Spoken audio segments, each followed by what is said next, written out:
Welcome back again to the Lanterne Rouge cycling podcast presented by Zwift, the Algarve, Andalucia, Tour des Alpes Maritimes du Var, and Setmana Valenciana recap here with Benji on his Sunday evening. His eyes, maybe they don't even work anymore, having to watch, was it 5 races today? What was Yeah. this Sunday? 5. Yeah, quite insane, but we survived, okay? We survived. And I don't think I in the did. end, okay. My brain hurts.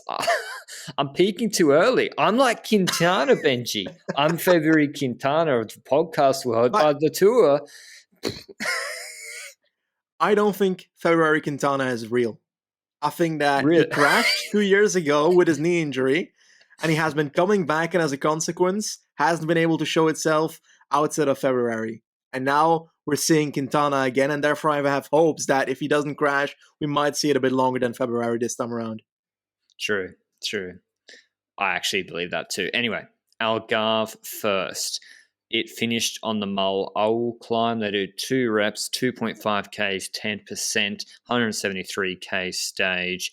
It was going to be a group sprint on the final climb. Remco's got a minute plus lead on GC on Hayter, McNulty, Godu, etc. On this sort of climb, very, very unlikely unless he had some sort of sickness or crash that he'd get distance. So the question was who would win the stage? We got Godu, Higuita, Foss, Remco himself. A lot of punchy guys that we all saw battling it out on the Foyer climb earlier in the week. But how did the stage shape up, Benji? Because Jumbo, who we haven't really seen apart from Foss, actually got a bit active in this stage. Yeah, they went in the breakaway with Stone Mitted and also Acorn in that breakaway. And Acorn was a bit of the working man, while Stone Mitted is more the climbing guy. Was also wearing the white jersey as he was second in the classification behind the Remco Evenepoel. But he wasn't the only one in the breakaway because a break of roughly 20 riders was on the road, including the likes of Pidcock and, for example, Jose Neves, the Portuguese champion as well. A bunch of riders in that, but in the end, Quickstep kept that group quite close. And for a group of 20 riders, you have to do a lot of work to keep that close, and perhaps that made sure that Quickstep might not have had as much energy at the end of the stage as they would have hoped for, thanks to having to control the stage for the entire part. But who knows? It might still turn out okay. Anyway, when it comes to the action in the peloton, the group ahead was like on 2 minutes when they started the likes of the first time they go over that Alto de Maiao climb, which is with roughly, I think, 30k to go. And we saw attacks there. We saw the likes of Martinez making a move there twice. And the first time around, people were jumping on the wheel quite easily. And the second time around, the only person responding to Martinez was your boy Remco. And as a consequence, they were off for a tiny bit, but Remco's not going to take over because Vervaeke is in the group behind. And if he can get Vervaeke back with him, then that's good for the valley that comes afterwards, because otherwise he needs to work with Martinez if he wants to do that, or sit up on Martinez. Martinez probably won't keep on riding if Remco is sitting on his wheel for like 30 kilometers. So in the end, it was just the logical thing that the group came back quite easily after that, and they started moving towards the final climb. And slowly but surely, the Quickstep riders came back. The likes of Lampard, Asgreen, all moving back to the front group. Jakobsen was not there anymore. He didn't get there anymore because he was done after that first climb. And they had roughly 4 riders going into the final climb. And they had a bit of a lead-out train towards that climb. What were you expecting to be the strategy of Remco on this final climb, knowing he has such a gap? Defense.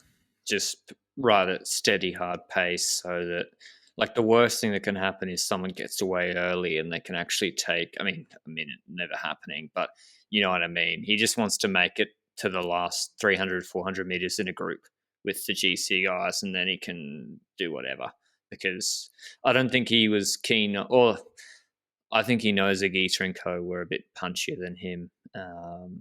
So yeah, I didn't think he was. Do you think he's 2 years ago, Benji? I would have said he's going to go for the stage win here. So do you think he's realizing, riding for GC is a slightly different beast? Maybe you have to be conservative sometimes. And maybe I'm not so much better than everybody every stage on every parkour. Like, is Remco better than McNulty on a finish like this, or Higuita? Not always. So is that the same thing that you saw or expected? I saw it as the entirety of Algarve, I feel like, because even on Foya, he decided to not attack when old Remco would have attacked 100% before the moment that he tried to move on the left side of the road. And today, he also played very defensively, and I expected that on the final climb as well. Just the combination of that, knowing that the time trial is 32 kilometers, that was definitely going to be a thing, you know? But today, well, I was expecting him to play defensively on the final climb, and we saw that train slowly but surely emptying with riders. And one by one, the quick-step riders were off the front. And in the end, Remco was the final one as Vervaeke pulled off. And then we were waiting. Who's going to make a move? Who's going to be the one that is going to make the move on this moment? And Remco was still keeping quite a tempo. So I don't think people were thinking, okay, if I attack now, I'm probably going to get counted. And I think that's why they didn't go early necessarily. But who is making the final move, or at least the start of the final battle? And at what point on the final climb did that happen? Remco pace, McNulty attacks, punchy guy. I think he goes too early and cost himself a Gita and Martinez there as well. Martinez had been aggressive earlier in the stage. He leads out a Gita, and just like he should have done on Foya, he is able to come over Agita. Well, he's Foss there, and not without hazard. And Agita takes this stage. I must say, he nearly crashed again, Agita. He looks, when he's going in the sprint, he can't control his bike properly. Like, he Yeah. nearly crashed into Martinez's back wheel again. It's, yeah, just something to watch. I honestly thought, oh my God, it's going to happen again. But he takes the stage ahead of Martinez, McNulty, go to Evenepoel on 9 seconds. Foss, Vine, 7th. Figueiredo, Bistrom. Hayter got dropped, actually, lost 43 seconds on Foya, which surprising. Same time as Kung. Oh, not on Foya, on Malal. So, yeah. Considering where he went, like the form on Great Orme, which is a similar climb in Tour of Britain last year, we didn't lose that much time to Alaphilippe and Wout. Not the same condition right now. GC, Evenepoel takes it out at 1 minute 17 ahead of McNulty. Then Martinez. Hayter drops down off second to fourth on 139. Go to fifth. Fifth on a race with that length TT. Pretty good. Foss sixth. Then Kung, Gernelek, Bistrom, Van Baarle round out the top 10. So Archaea takes some more points. 50 and 25 with Zwift and Bistrom. Gernelek and Zwift in the top 12. They'll be happy. But Evenepoel, Benji, we'll get to him. I have a funny question, actually, but before I do, a word on our show partner, Zwift. As you know, the UCI Esports World Championships are taking place in Zwift's virtual New York World next Saturday. If you want a taste of that world, we are riding it in the LRCP Zwift group ride on Tuesday, 6 p.m. UK time, 7 p.m. European time. It's been really fun, actually. It's actually a version of me and Benji doing a live stream chat to people if you join the Discord, which is through the event link on the Zwift link. So I hope to see you all there on Tuesday evening on the New York World course. Benji, Remco delusional stands. Maybe I'm one of them. Remco, true or false? Remco could have won this stage. He dropped himself because he wanted to finish solo to celebrate the GC win and have a solo photo. It's a valuable take, but how I would see it is that he knows that Higita, McNulty, and so forth, they've got a kick, and Higita has a better kick than Remco has. So he probably was thinking, I'm playing defensively, I'm going to keep tempo for the entire climb, spend my energy that way. I'm not completely done for, but there's no point in me trying to beat Higita in a sprint, for example. He's likely going to take it, so I might as well drop right now. I won't lose the time that I'm ahead of them, and I can celebrate on my own. So I think it's a combination of both knowing that he wasn't going to make it anyway, and two, he wanted to have that picture. Possibly, yeah. I think so. He takes his 25th pro win with the GC here, 3 World Tour wins, but his next races on the calendar, he literally avoids all my race rides. It's for the last 2 years. It's pretty frustrating. Tirreno Adriatico, the next stage race, that's a big one in March. That's going up against Pogacar, so it doesn't get bigger than that. And then Basque Country, Brabant's Flèche Liège, and then Norway Swiss, and then Vuelta later. Tour de France, Benji, or you still not be patient, go to the Vuelta? I would, it's difficult, I think Vuelta, because otherwise, what are they going to do? Put Alaphilippe in the Tour as well. He's not going to have support at all in the Tour de France. Might as well go to the Vuelta and at least have some support.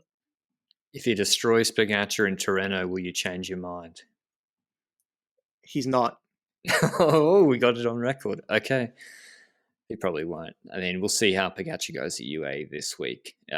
He says he's fine after COVID. But that was Algarve. I have to say, not the most exciting course I've ever seen in my life. And yeah, 32K TT with no real mountaintop finishes. No, thank you. Anyway, Andalucia, kind of the opposite, constant climbing all like week long, just about. The poor sprinters, not that there were many here, had a pretty rough go of it. The name of the game on this stage, which finished with a 6.5K, 5.6% climb, the Ciclista de Segura, 147 Ks, was defense for Bahrain victorious on GC, defending Wout Poels' slender 10-second lead on Lopez. No bonus seconds at the finish, but still it opens with a long series of medium mountain climbs. They want to have the right break go. And I think one did, Benji, although there's no coverage. But I heard that a break went, big group of guys, and then maybe like it got chased again, and then there were re-attacks, etc. But who eventually got away? Because it was some pretty solid break riders. Yeah, at the start of the race, we had indeed a breakaway already with Kemna and another teammate, I think it was Wandal, at the starting point of the race that formed on that initial climb, but like you say, was caught a bit later, and then we waited until we saw another break forming, and then a pretty strong breakaway formed where we saw three riders of the team of Bora, Buchmann, Kemna, and Wandal once again, so they were clearly trying to set up Kemna here or Buchmann for a potential stage win.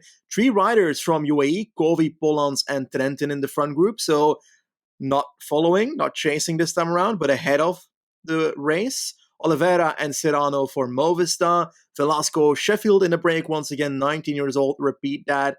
And Fortunato at Eola with a teammate as well. Some other riders in there as well, including Clark, De Wolf, Navarro, and so forth. So pretty strong breakaway. And it looked at that moment with 29K to go that the break might make it because the gap was already nearing 3 minutes. Bahrain was pulling in the peloton, being controlling the gap, and they didn't care who won as long as they won GC. So obviously they didn't care about chasing it. There's no bonus seconds here, so it's not like they were trying to make sure that the winner in the peloton doesn't get the bonus seconds. They just didn't really care about chasing it to keep the strength for the climb.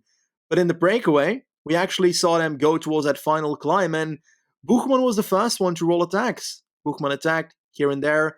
People followed. Buchmann tried again. People followed, and just Bora made sure that the riders that they were with got more and more tired by the attacks of Buchmann doing so. And as a consequence, Kemna tries the ride after that, and Kemna gets away. At that point in the race, what do you think? Is Fortunato Kovi going to pace up to that and slap him in the sprint? Nope. Once Okay. Kemna goes, he doesn't get brought back. Catalunya couldn't get brought back on a descent. Drop Carapaz, couldn't get brought back. No, Fortunato's not bringing Kemna back. And it was similar to the Puy-Marie stage tactics where Schachmann and Kemna tried to work over Danny Martinez. The problem for them was Danny Martinez did like 6.2 watts per kilo on Puy-Marie after a very, very hard stage. So that didn't work out for them. But here it did. And Kemna he's one of the best breakaway riders in the world. His strike rate is just unbelievably. Like, he always makes sure he's lost enough time if he's not going for GC. We saw him do that the other day. He's good at always getting into the break, which is half the battle. And then he obviously is able to conserve energy, pick the right moments, etc. So he takes his fourth pro win. Is he lucky that he's on a team that often falls out of the battle of GC, making sure that they can go in the breakaways? because in other teams, a rider like this would be a mountain super domestique or a leader in some teams, or in French teams, definitely a leader if he's French, but he isn't. And therefore, at Bora, he often has the option of being in breakaways because Buchmann falls out of GC or someone else falls out of GC. Think that will change this year? Well, no, you're right. Cameron and a lot of other teams would have been forced to be a GC contender. Big Engine, TT Junior World Champion or U23 World Champion, like Light Climber. Yeah, he'd be forced to be a TT guy. And at Bora, they're like, you do you. So he was at DSM before and left there. But yeah, huge win for him. He's won. I just can't wait to see what he does this year. I presume he'll be going to he's going to the Giro. Yeah. Good luck if you're in a break in the Giro with Kemna. Like, it's different level to some of the guys in the breaks last year. Fortunato came second, then Covey, Sheffield, Serrano, Buchmann, Oldani, Velasco, Detir, Oliveira came in dribs and drabs. Sheffield, Covey, and Fortunato, yeah, they got worked over by Bora. But back in the GC group, Lutsenko Benji, he promised after the stage yesterday, he said, we will do everything 100% to make it right for Miguel Angel Lopez to pace for him. Did that happen on the final climb? I'm afraid I didn't see that. I didn't really see Lopez that much. I saw Tejada pacing for a tiny bit at a certain point, but quite late on the climb as well. The initial portion was Bahrain controlling for quite a while. Then suddenly Tejada showed up with 1.5k to 1k to go, started hammering it at the front a bit, but hammering ain't gonna drop Haig and Pulse. Definitely if it's Tejada. Lopez was sitting a bit further in the group, so I was like, okay, if Lopez wants to attack, he needs to move up pretty soon. And it just didn't really happen, didn't it? And I think the first one to attack was not even a part of the Lopez team. No, it was maybe Christian Rodriguez or Carlos Rodriguez, I think. C-Rod on C-Rod violence today. The Andalusians wanting to be the best C-Rod at Andalucia, and C-Rod Total, who Benji disrespected severely, was trying to get onto the podium. And no, he was on the podium rather. Carlos Rodriguez, Jesus, there's too many C-Rods. Ineos Carlos Rodriguez wanted to get on the podium. He was currently in like 5th or 6th. Total Christian Rodriguez was trying to maintain his position there. So they attack, close each other down. Lopez doesn't look good. He's actually getting gapped a bit. Haig is going backwards. Simon Yates is the strongest out of the GC group. And Wout Poels actually drops Lopez and gains more time. So incredible level from Wout Poels at the Vuelta a Andalucia. Great work from Bahrain. And he takes out the GC. Not just a stage, but GC ahead of Christian Rodriguez, who moves up to second because he gains some time on Lopez. Carlos Rodriguez 4th. Simon Yates goes over Haig, who drops some time. Yates 5th, Haig 6th. O'Connor 7th, Van 7 on 8th. Lutsenko 9th, and Sosa 10th. Sosa must have lost a lot of time. Most importantly, Lopez lost 5 seconds to Pulse today. If he had the lead that he would have had if Lutsenko paced yesterday and lost 5 seconds today, he would have still been in the leader jersey. Really? I think so. Unless my math is completely wrong, which I don't trust. I think you're right. I think it's the case. Wait, so he was 8 seconds ahead of Pools before yesterday. Yeah, anyway, he got sold out of this GC. Yeah, so not great. I'm not sure how Miguel Angel Lopez will be feeling, but a great win for Pools. He's going to be going to Paris. And again, this says the Giro on PCS. I'm not sure that's correct. But yeah, Paris is looking pretty good. Any other notes from Andalucia, Benji? Some pretty exciting racing. I think if they reverse stage 4 and they have that long climb at the finish, I think Simon Yates wins GC here. Ooh. Easily. I don't know if that... Do you think that changes a lot, the dynamic of the race? If Perche was near the finish... Oh, yeah, like that. Okay. Yeah. I think that's he was possible. The strongest uphill. I somewhat agree with you. I see it happening. But hey, it was not the case. Yeah, I know. And therefore, he is not winning GC.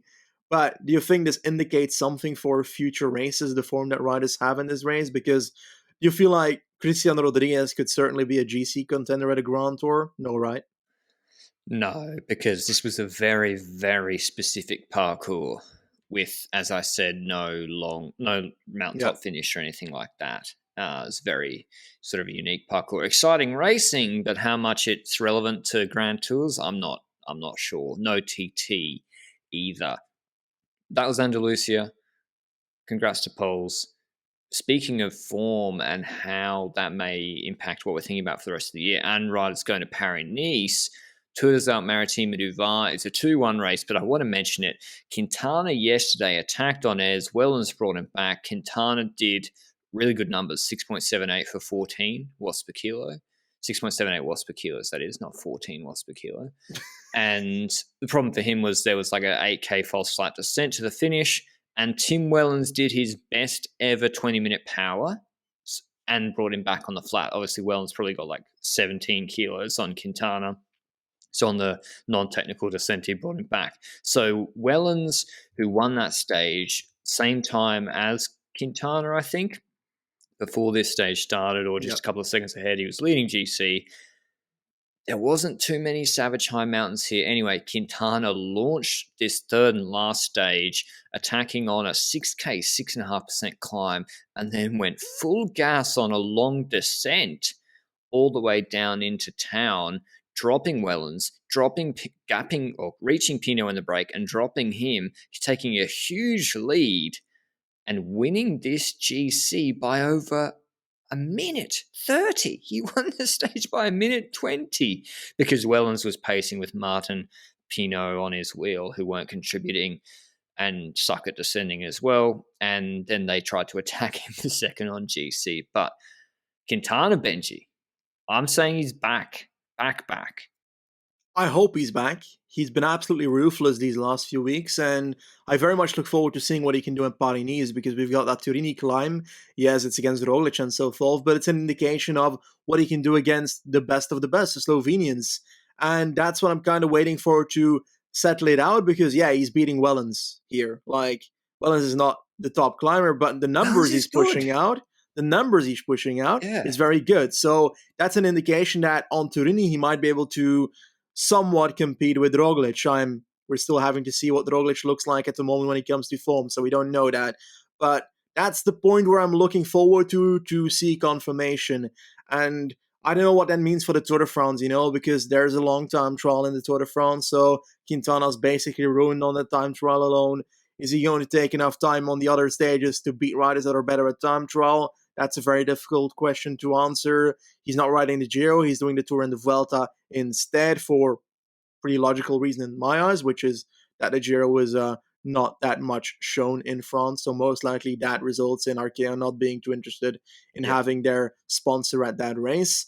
But yeah, I hope he's back. I hope we can see it on the bigger stages in this year, because he lightens up races, he attacks, and at the moment, I'm looking forward to seeing riders attack more. And Quintana might just be the guy that does that, while in the past, he was the guy that follows. If you want to watch some racing back, I think this was the best race of the weekend, these last two stages of Alpes Maritimes du Var. And Quintana also ensures an 80-point swing in Arkea's favour over Lotto, because he's won 125 points, Wellens 85. It would have been the reverse. So an 80-point swing for Arkea over their relegation rival. And this week, look out for, I've asked the resident writer, if you haven't checked out yet, on lanternrouge.com.au, Carlos Ozzel's been pumping out the articles this week. He will be preparing a piece looking at Quintana's watts per kilo. If he replicates them in Paris Stage 7 on the Turini climb, what can we expect? Roglic should be there, but just some projections based on what Quintana's been doing. But Benji, the last order of business, Setmana, Valenciana, AVV in the GC lead, and not too much to threaten her. Yeah, I'm not going to lie. I tuned in a bit late for this one. I watched it with about 500 meters to go, so I was lucky that I caught the finish line. But we saw Longo Borghini doing a lead out. I'm guessing that Ellen van Dijk did the lead out before that for Longo Borghini for Balsamo. Balsamo in the wheel of Elisa Longo Borghini. Bastianelli just behind that. And we see that Longo Borghini basically launches Balsamo, but she doesn't launch out of the saddle. She was sprinting on the saddle. And that was a bit odd to see because, like, I would have guessed that she normally sprints outside of the saddle. And on the right side of a Longo Borghini, Bastianelli launches, and Bastianelli just wins relatively easily over Balsamo here, even though on the finish line, we couldn't really see 100% how easily she won because the camera angle was in a very shady corner where it was all dark, the entire screen, and we didn't really see the kits of the riders until they had 1 second in the sun at like 50 meters to go to know which riders were at the front. It was a bit crazy, the footage of this race, but Bastianelli wins once again. She's won already before this year. She's on a roll, and I think UAE is happy with her as a sprinter at the moment. Balsamo just outside of that victory, but in all honesty, she's shown already that she can sprint well, and she's going to show it for the rest of the season.